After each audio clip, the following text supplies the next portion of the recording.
দিনটো কিমান কামৰ মাজেৰে যায়, গতিকে ভগৱানৰ ওচৰত সদায় প্ৰাৰ্থনা যাতে মোক শক্তিশালী কৰি ৰাখক, সেইকাৰণে ধুনীয়াকৈ আহাৰো গ্ৰহণ কৰোঁ।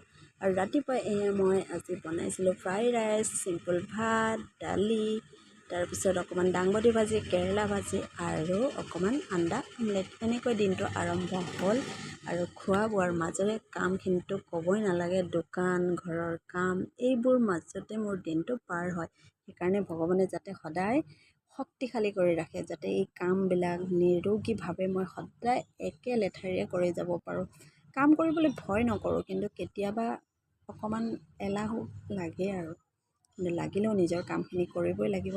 এবাৰ দোকান, এবাৰ ঘৰ, এনেকৈ মোৰ দিনটো পাৰ হৈ গুচি যায়। তাতে আকৌ মানুহে কয়, কিনো কাম, দোকানতহে বহি থকা হয়। দোকানত বহাকেইটাহে গম পায়, এবাৰ আহি ইটো কৰোঁ, এবাৰ আহি সিটো কৰোঁ।